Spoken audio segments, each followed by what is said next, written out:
Dissolution में अब तक अपन क्या क्या कंप्लीट कर लिए? एक तो पेमेंट ऑर्डर, दूसरा वर्कमैन कंपनसेशन रिजर्व से related entries,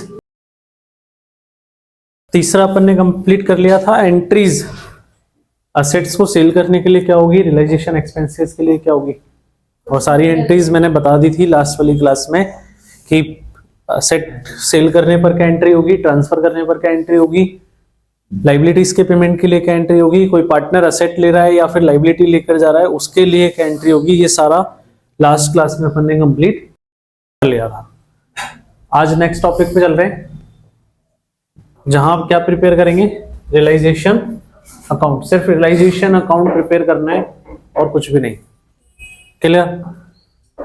Illustration number 11 of TS Surya and Satya were partners in a firm sharing profits in the ratio of 4:1. On 31st March 25 their balance sheet was as follows. उनकी balance sheet given है, इसमें creditors है workman compensation reserve, Satya's current account है, capital है Surya and Satya का, bank, debtor, stock, goodwill, furniture, machinery और सूर्याज current account इसका balance दिया हुआ है। Clear? The firm was dissolved.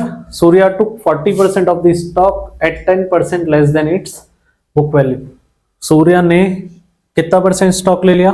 40%। और किस प्राइस पे? जो एक्चुअल प्राइस थी उससे 10% कम पे।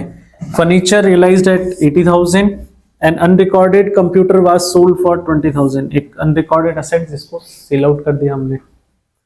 Debtors realised 55,000. There was an outstanding bill for repair for which 19,000 was paid. एक बिल कितने का? 19,000 का, जिसका पेमेंट कर दिया लेकिन उसकी कोई लाइबिलिटी पहले से क्रिएटेड नहीं थी। क्लियर? ये कुछ ट्रांजैक्शंस अपने को बता रखे हैं क्या क्या होना चाहिए। रियलाइजेशन अकाउंट फॉर्मेट्स में पहले बता ही चुका हूं।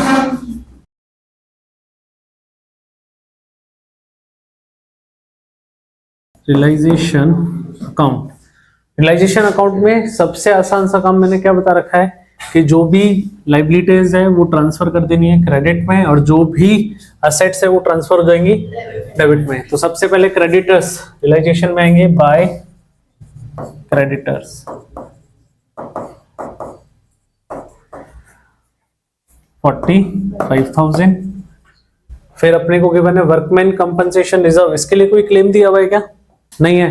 तो क्या ट्रीटमेंट बताया रहा? सीधे पार्टनर्स कैपिटल में जाने वाला है, तो यहां लिखने की जरूरत इसको नहीं है। नेक्स्ट है सत्यास करंट अकाउंट, ये आएगा क्या रियलाइजेशन में? नहीं, ये करंट अकाउंट अलग से बनेंगे और उसके बाद करंट अकाउंट से बैलेंस ट्रांसफर हो जाएंगे किसमें? पार्टनर्स कैपिटल में। फिर दिए हुए कैपिटल के बैलेंस किसी काम के नहीं। नेक्स्ट आ जाओ असेट साइड, बैंक का बैलेंस कहां चला जाएगा? Bank account. डेटर्स ट्रांसफर करो टू डेटर्स 60,000। इसके बाद दिया हुआ है stock, to stock 85,000। Goodwill 60,000। Furniture 1 lakh. Last क्या आ जाएगा? मशीनरी 70,000। सूर्या का करंट अकाउंट आएगा नहीं, करंट अकाउंट में चला जाएगा। सारी लाइबिलिटीज ट्रांसफर, सारी असेट ट्रांसफर। ध्यान रहे डिसोल्यूशन वाले क्वेश्चंस में अभी तक क्या करे थे अपन एडमिशन और रिटायरमेंट में?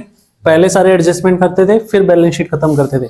यहां पहले बैलेंस शीट खत्म करनी है उसके बाद सारे एडजस्टमेंट करने। क्लियर? चलो अब पहला एडजस्टमेंट दिया हुआ है Surya to 40% stock at 10% less than its book value. तो 40% स्टॉक ले लिया तो स्टॉक अपना कितना है? 85। तो 85,000 के दो टुकड़े कर लो, एक 40% अलग कर लो और 60% अलग कर लो। बोलो 40% कितना आ रहा है? 34,000।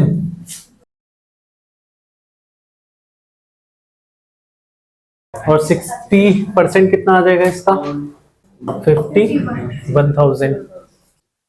अब 40% स्टॉक तो किसने ले लिया? सूर्या ने। और जितनी वैल्यू थी उसका 10% कम, तो यहां से लेस कर दो कितना? 10%, 3400। तो वैल्यू बचेगी 30,600। गया। अगर एंट्री की बात करूं तो एंट्री क्या प्रिपेयर होगी?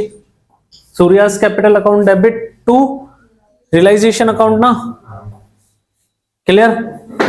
तो रियलाइजेशन अकाउंट में क्या आ जाएगा? बाय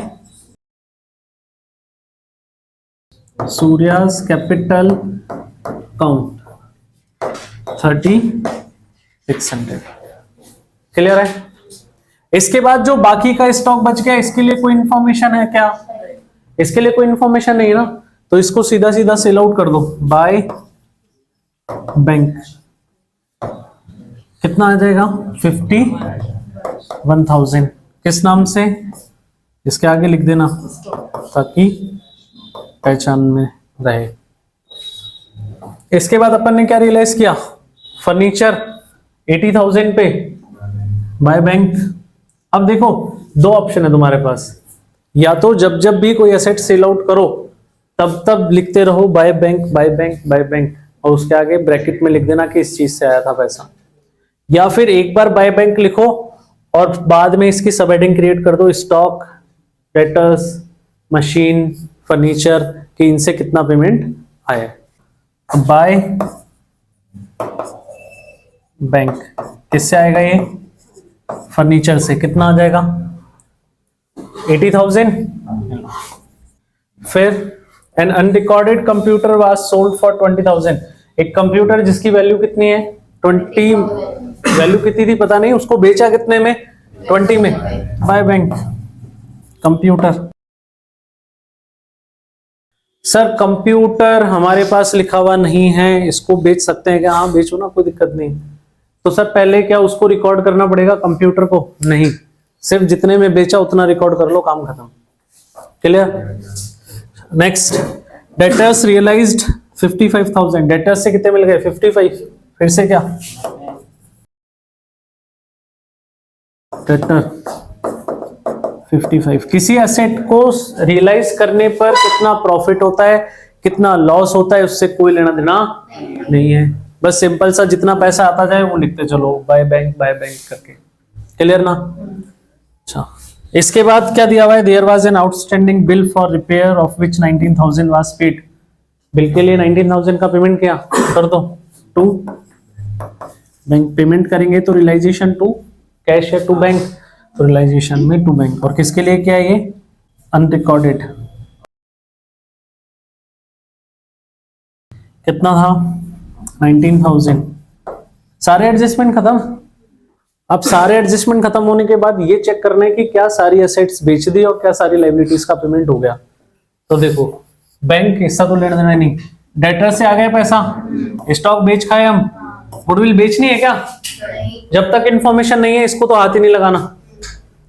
नेक्स्ट, फर्नीचर, हाँ हो गया। मशीन हो गई क्या? नहीं हुई ना, तो इसको बेचना पड़ेगा, करो cell by bank.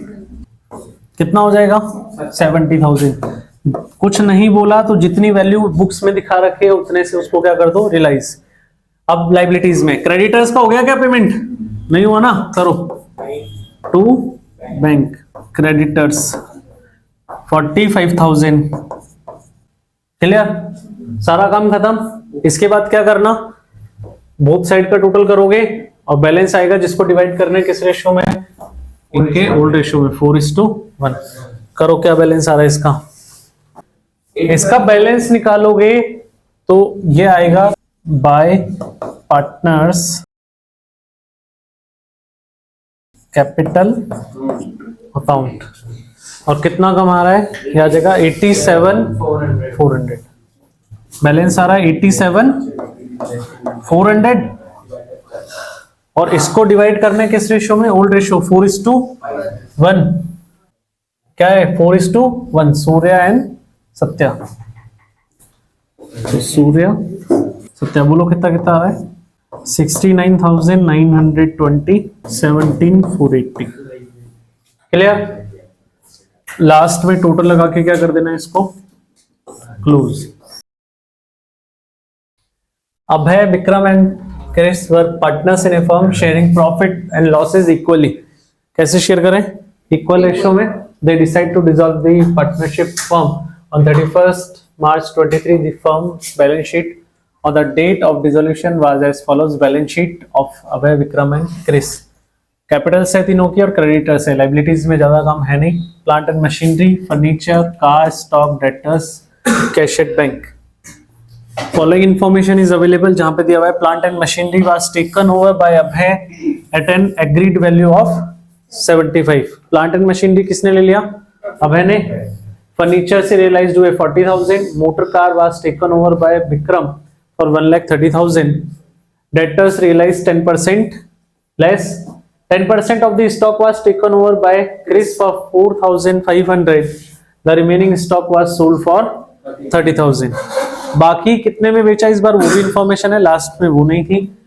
Realisation expenses amounted to 5,000। Realization expense हुए कितने के? 5,000 के। Prepare realization account. Realization account सबसे पहले सारी लाइबिलिटीज और असेट को ट्रांसफर करते हैं। तो लाइबिलिटीज से सिर्फ और सिर्फ क्या आने वाला है? Creditors by creditors 1,20,000। असेट से सारी चीजें आ जाएंगी। To plant and machinery 80,000। To furniture 45,000। Next है motor car 1,25,000। Debtors stock to stock 30,000 and to debtors 70,000। सारे एसेट ट्रांसफर। लास्ट से कैश एट बैंक को लेना है क्या? नहीं ना, ये इसके लिए अलग अकाउंट प्रिपेयर होना है। फिर क्या करना? सारे एडजस्टमेंट। तो plant and machinery were taken over by Abhay at 75 by Abhay's capital account. कितना हो जाएगा? 75,000। फिर फर्नीचर से रियलाइज्ड हुए कितने? 40,000। तो by bank furniture 40,000। Next motor car was taken over by Vikram for 1,30,000। तो अब क्या आ जाएगा? By Vikram's capital account 1,30,000। Clear? Next debtors realize 10% less. Debtors को कितने पे रियलाइज किया? 10% लेस पे। तो 70 में से 7,000 लेस करोगे कितना आ जाएगा?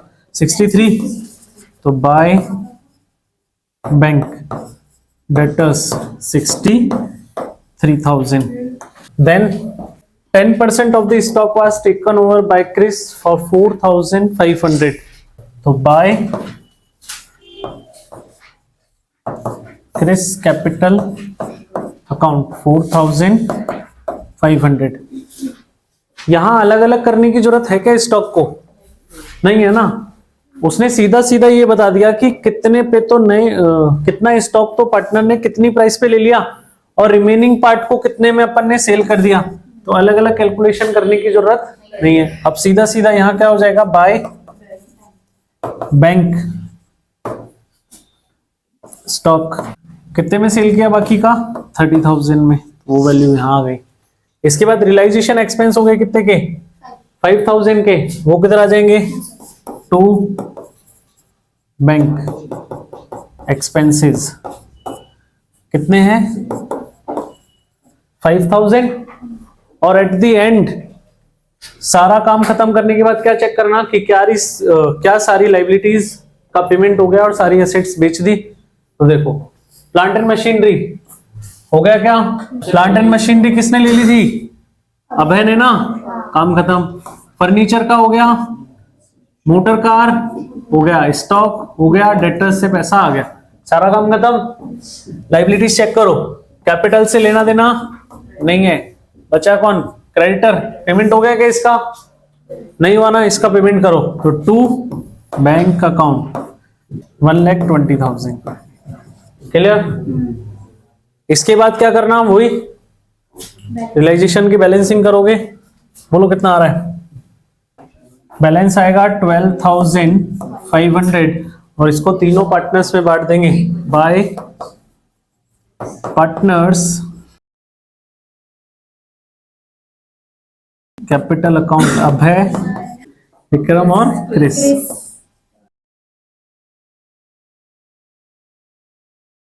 इसको डिवाइड करोगे इक्वल रेशो में, कितना आ जाएगा? 4,166 और बाकी दो पार्टनर्स में वो इंक्रीज कर दोगे तो वो आ जाएगा 4,167। क्लियर? लास्ट में टोटल लगा के क्या कर दोगे? क्लोज।